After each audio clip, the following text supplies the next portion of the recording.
Hey everybody, how's it going? It's Rob Avis here. I'm here with John Gaida. John is a super progressive real estate agent in the Golden Horseshoe in Southern Ontario and recently took our permaculture design course. And it was a really enlightening time to be able to spend with John. John also helped me kind of before the course get set up for it. And John and his wife are kind of an interesting couple. They've kind of coupled the kind of real estate piece, which is what John does. So he helps people to find properties, but not just like any other realtor. He actually kind of looks at things through the lens of permaculture and through sustainability and renewable energy, and also really takes a really deep look at people's goals before they kind of get into a property. And so I got to spend a lot of time talking to John over the PDC about how his services work. But then coupling that with his wife, Jen, who runs Spring Chicken Naturopathic Clinic, in the Guelph area as well, they kind of have a really interesting perspective about nature and the world, and that kind of brings a really interesting set of conversations out. And we spent a little bit of time with both of them, a lot more with John in our program. And so, John, I wanted to talk to you a little bit today about what your life was like before the PDC. Like, you were already doing some permaculture stuff. You guys were committed to transforming your property. I think you've got a 3-acre property just outside of Guelph. But I want to kind of capture what your life was like before the PDC, and what kind of were the main problems that you were hoping to solve as a result of taking that program. Yeah, for sure. Life before the PDC was really structured around trying to find information out by myself, whether it be on the internet, YouTube, and really just implementing it very piecemeal. Okay, I'm going to try this here, I'm going to try that there. It was an exciting time, but I found doing the PDC gave me a set of skills and a language that I could then use to go forth and really connect with the community that allows me to do a lot of things that I do now. So just to give you some context, before we bought our property here, we were living in a standard subdivision, never farmed, never been on the land. We were living in a tiny little townhouse with a patch of grass, and I was trying to do some permaculture principles there with a clover lawn and stuff like that. So always been passionate about it, but unfortunately, a few bylaw complaints later, we decided to make the move and move out to the country. But yeah, doing the course, as I said, really the biggest value add, I guess, for me was getting that the language and also the confidence to go out and speak with people. And really, that's the people power, I feel, is what really empowers my property and a lot of the decisions that I make. And that's really kind of even steered my business, where instead of just selling standard residential properties, which I still do, I'm really now, it seems, people are attracted to me because I can help them identify properties and really get them out onto the land. So, they've lived in the suburbs for a little while and are kind of piqued their interest, and just through conversations and referrals, we can get out and actually find them some properties that will meet their needs and kind of now and going forward. So would you say that it was, you struggled with trying to differentiate signal and noise with regards to the information on the internet? So there's lots of information out there, but not knowing which information was relevant, I guess, would be one. And the second thing you said was having a community to connect with, because you took the program with 20 other people. And so having that common language amongst another 20 individuals. I'm curious how many of them you stay in contact with. I would say out of the 20, there's probably at least a half dozen individuals that I see quite regularly, whether that's just being local in Guelph for kind of some events. But then there are still some other people that kind of across the province and even out of the province that I am still kind of touching base with, I would say at least quarterly, if not a little more often. And it's just nice to get updates as to what they're doing and kind of some initiatives that they're up to. And really, and even then, them branching out and introducing me to other people that they know that thought, hey, this might be a good connection, and really just kind of organically blossoming out. Yeah, it's interesting. A lot of people after the program, they come up to me and they say things exactly what you just said, which is basically that they took the program for information, but they came out of it with a community And if I had tried to talk more about the benefits of community as a result of a PDC on the front end, they probably would never have even looked at the program. So it's almost like this subversive benefit that you get as a result of taking a PDC in a live format. Yeah, I would definitely agree with exactly what you said. It changed my thoughts more than anything. And, you know, it's one thing to have a conversation right after doing the PDC when you're all fired up and kind of excited and all rah, rah.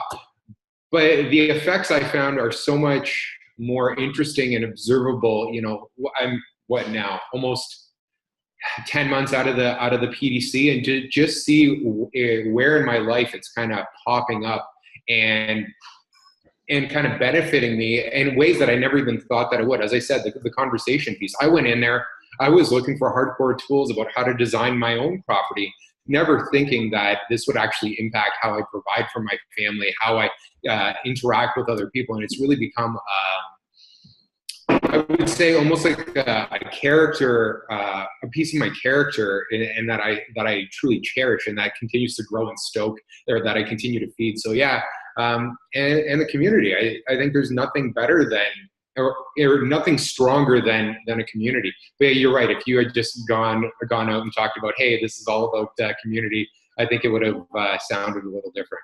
Yeah, totally. So how do you look at your life differently now? You've kind of hit a bit on that, but are there any other kind of facets to your life that you're seeing differently as a result of having this framework in your life? Yeah, that's an interesting question. I would say that, and I touched on it earlier, the confidence. There are people now that I can talk to that I viewed before the PDC as kind of being the local gurus and the local people that I'd want to aspire to. And I'd look at them with awe and reverence and say, oh my God, you're so knowledgeable. And now, having done the PDC and really just being open to learning new concepts and kind of being open and vulnerable to admit what I don't know and just kind of come up to them and say, I really like what you're doing. You know, I'm trying to do something similar. Maybe we can connect. Maybe there's some similarities and we can kind of create some synergies and grow from that. So I would say that's been the biggest change for me. So yeah, there have been some local people that I was really wanted to connect with for a couple of years now. And now, you know, we're on speaking terms a couple times a week, and we're working on some new collaborative projects and just a lot of prosperity, I think, on both sides that I never would have had the confidence to actually initiate these conversations before the PDC. Yeah, and I don't want to give anything away. I'm not sure if what we were talking about yesterday was confidential or not, but so I'll talk about it in a very broad sense. But one of the things that struck me with our last conversation that was offline was that you were using permaculture tools in the way that you were looking at land. And so kind of taking a more connected approach to the way that you we start the course off with this saying that you don't do permaculture, you use it within what you do. And just having spoken with you just a few days ago, I really got the sense that you were incorporating these ideas into what I think when you originally got into the PDC, your sentiment was, I'm not sure if I can, integrate this in with my career, but it seems as though that you're starting to figure out how to do that, and that it's not necessarily real estate or permaculture, but how do we bring those two things together? Yeah, absolutely. So it's not necessarily confidential, but yeah, we are looking at creating new ways about how to let people get access to land in an affordable way, and in a way that's not necessarily in the existing paradigm of standard mortgages and credit scores and everything like that, which are still important. I'm not saying they're not, but there has to be a better way. There are too many people that want to connect with the land, and the way that the system is currently set up, it doesn't allow for that. So actually what keeps me going, Rob, is what you talked about. And I think about this almost in every decision I make now, which is scary that I think of you all the time. You mentioned the lack of feedback.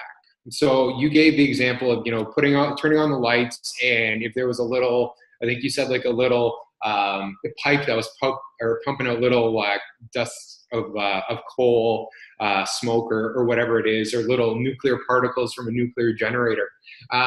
So I'm approaching my real estate career, and also the ideas on how to get people connected with getting in touch with more feedback and building that in, so that there's responsibility and there's a sense of pride and just a purpose to things, versus just kind of, okay, I'm only going to do this for 5 years, and I'm going to own this property, I'm going to do what I want to, and I don't really care. It'll be the next person's problem to clean it up. So really building in that ownership and those feedback loops, which is crazy, because I never would have thought that this is, something that I'd be passionate about, kind of some land developments, kind of some intentional communities. And so it's still very early on in the planning phases, and as we kind of talked about. But yeah, it's interesting how permaculture is slowly tweaking my career, and you unfortunately are saturating my mind more and more, but I'm happy for that anyway. So was the PDC hard? I remember seeing you, it was a long slog, wasn't it? It was a bit hard. Yeah, it's being self-employed. I was always on call, and unfortunately I was always stepping on a class to take phone calls and stuff. In terms of being hard, yes and no. I mean, we weren't out there, we weren't digging holes, and it wasn't physically demanding in that sense. I think what I found difficult about the course was it was a long course with a lot of wonderful material, but the saturation rate into the brain, not only get it sunk in there, but also to process it and understand it. So to keep my mind open and not to say, hey, I know how to do this already, I don't need to pay attention. Being open to that, being open to the ideas of classmates and their perspective and everything like that. And then as well, balancing work life. Like, I made this a commitment. And fortunately I had the support of my wife and my children. And I was in a position where I could, work my business in a slightly different way to allow me to do this. So there were aspects that were hard, but definitely worthwhile, and truly grateful for the experience. And so overall enjoyable? Yeah, very, very enjoyable. Getting outside, looking at properties in different ways, connecting with people that I would say I normally wouldn't have connected with, and really kind of opening myself up and connecting with those people, and just seeing the value in those relationships, both with you and also the other participants in the class. What were your top 3 insights? Top 3 insights. Well, as I mentioned earlier, the feedback, building in the feedback was a huge portion for me. Understanding the impacts of water usage as well, I would say for me. I've always had an interest on that. So learning how it flows, learning how it's captured, seeing how trees are basically little lakes. So I really enjoyed that aspect. And I would say the third aspect would probably be, for me, I always found composting very interesting. So really some cool innovative processes. And you mentioned that work is a failure in design, and I've really taken that to heart with my own property, and constantly trying to innovate and kind of make it more efficient and less work. Unfortunately, sometimes that doesn't work, and there is a lot of trial and error, but there's values in the trial. There's value in those trials and errors, so I don't necessarily mind failing sometimes. One thing that struck me that I still vividly remember having a conversation with you about was how being in permaculture or practicing permaculture doesn't mean that you can't have a business, that they're not mutually exclusive, that you can actually, making money is not bad. It's just how you go about doing it. And I think that was one of the beliefs that you had going into permaculture, was that there was somehow there are stigmas associated with making money in this space for sure, but coming out of it, I think that was one of the conversations I remember most vividly having with you while I was out there. Yeah, for sure. Like you mentioned, going into the course, I was I felt guilty. If you're making money, you're not helping the environment and you're not helping those around you. And I went in with that very limiting belief, and coming out of that, out of the course, I mean, I need to make a living as well. I need to look after my family, and there shouldn't be guilt associated with doing that. But in doing that, there are ways to do it ethically and also sustainably. And I really took that to heart. It really changed my perspective on my relationship with money and socially responsible money. And I know that's a term that's thrown around very easily. But yeah, you can make money and still change the world and not have the guilt associated with it, and really feel empowered when you do make changes. And if you are compensated for it, and really just being open to accepting the reciprocity that is out there, that was for sure, I would say, a huge thing that I got out of the course as well. Totally. So John, two quick more questions. Who would benefit from this program, in your opinion? Well, besides the generic answer of everyone, I think those people that feel that there is more to their life and more that they can be doing. And not necessarily that you have to have, a great career happening and you are where you're supposed to be. I just feel anybody who has a passion about making a difference in the world, and not necessarily just by donating cash or volunteering at a soup kitchen, which is important, to actually get out there and learn how to make changes that are going to impact so many people and just get you fired up. So if you're kind of sitting there and you're thinking, I've always wanted to make a change, or I don't know how to, I think this course, especially if you do have an interest in the natural world, and even outside of that, I really feel that you would benefit from the course. And how are you going to use this information over the next 5 years? That's the last question and the finale. So that's what I'm really keen to find out, where my students use this information and how they put it to productive use. For sure. I would say that the way that I'm going to use this information over the next 5 years is going to be a three-pronged approach. The first is myself, leading by example. I think there's something to be said about doing something and living the way that you talk and what you commit to. And by doing that, a lot of people will be attracted to that and kind of take interest in that.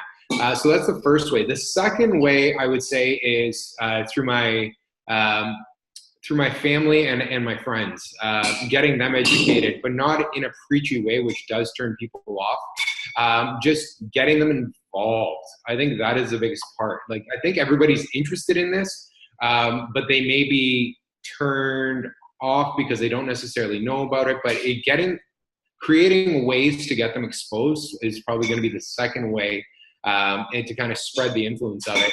And the third way I would say is through intentional planning, like we had mentioned earlier, about kind of building that out with and reaching the public kind of at large through kind of changing the paradigm of accessibility. So kind of from like an internal approach of myself, then further out to my friends and my children, and then even further out to kind of the community at large. So I'd say that's probably how I'm going to use the next 5 years to really kind of spread the message. So you're going to basically use a zones approach to using the information. Yeah, zone 1, zone 2, and zone 3 for sure. Perfect.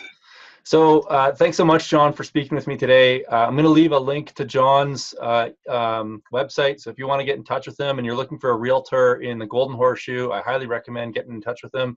If you're looking for a naturopath that brings permaculture and these concepts of soil nutrition and health and healthy plants, basically a permaculture approach to naturopathic medicine, you're going to want to check out Spring Chicken. I'll put their link in the show notes below as well. If you have any questions about the PDC, please get in touch with me. I'll put a link to our website as well. So thanks again so much, John. We'll be talking real soon.